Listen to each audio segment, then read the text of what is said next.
Today's primaries in Massachusetts are headlined by the race for governor, and both parties choosing their candidates in key House and Senate elections. Moderate Republican Governor Charlie Baker is running for re-election. Scott Lively is mounting a challenge from the right, while two Democrats hope to face off with Baker in November. Shira Schoenberg is a political journalist for the Springfield Republican and MassLive.com. She joins us now from Boston. Good to see you. Thanks for having me. So, Shira, in the governor's race, we have a Republican incumbent in a blue state. Where does Charlie Baker face the most competition, from his own party or from Democrats? Well, Charlie Baker has been consistently ranked the most popular governor in America, despite being in a blue state. In the Republican primary, he's facing a pastor, Scott Lively, who's best known for his anti-gay preaching. Baker is expected to win re-election pretty easily, but it will be an interesting test of how the pro-Donald Trump base of the Republican Party sees a governor who has been pretty moderate on social issues and has been pretty critical of the president. On the Democratic side, there are two people, Bob Massey and Jay Gonzalez, running for governor.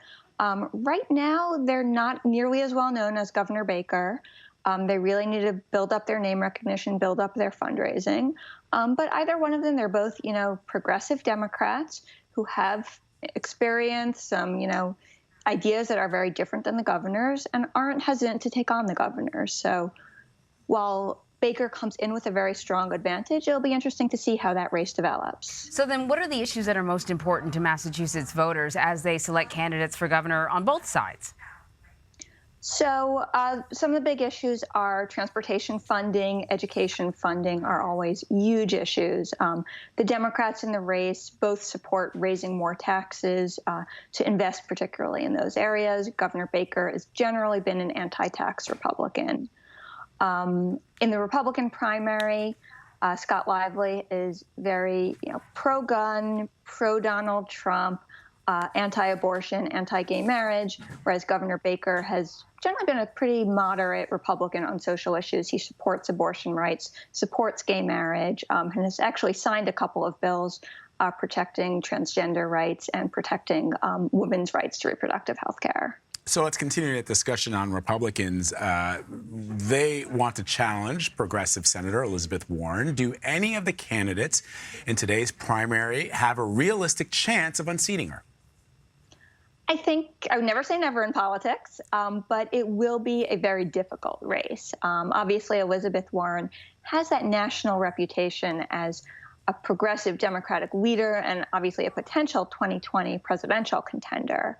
The three Republicans are all saying that they would be focused on Massachusetts, wouldn't be chasing that national profile, and they would really be bringing conservative values to the Senate. That said, they are all far lagging behind Elizabeth Warren in name recognition, in fundraising, pretty much every measure of a campaign. So it'll be an uphill battle, but if the political climate changes enough, we'll have to see what happens.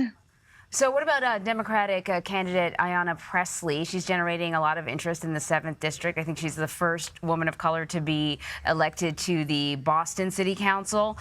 Boston City Council. So she's up against a 10-term incumbent, though, right?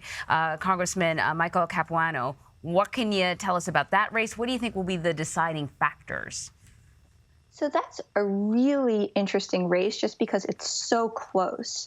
And I think it's going to be a measure of whether voters see the importance of life experience of a Black woman who is a victim of sexual assault, how important that is compared to seniority when you have a 10-term Democratic incumbent with really key House positions on committees dealing with transportation, financial services. I think in terms of policy, you would see very few differences from the two of them in terms of how they would vote on anything that came before Congress. They're both really progressive Democrats. The big difference is in resume and experience, and we're going to have to see how voters weigh those things. Mm-hmm. And in the 1st Congressional District, there's a Muslim woman who is challenging Richard Neal, Ms. Amatul Wadood. What can you tell us about her? So she is a Muslim Black progressive woman. So again, that's going to be a question of how much identity politics plays into the race. She's also challenging Representative Neal from the left. She's been talking a lot about the representative's ties to corporations, his acceptance of PAC money, whereas Tahira Amatul-Wadud has been focusing on her core positions of moving towards single-payer healthcare, universal pre-K, kind of the very liberal Democratic views, whereas Richard Neal has been seen as more of a centrist Democrat.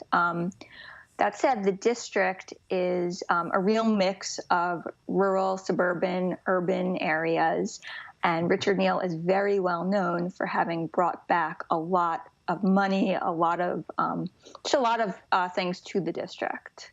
I think it's so interesting because we've been talking about how the last presidential election has really ignited a lot of people who normally may be interested in politics but would never have considered running. And here in Massachusetts, you see a few candidates that, probably we wouldn't have seen a few years ago. For sure. Really taking on the challenge. It's fascinating. We'll be watching closely. Shira Schoenberg, thank you. Thank you.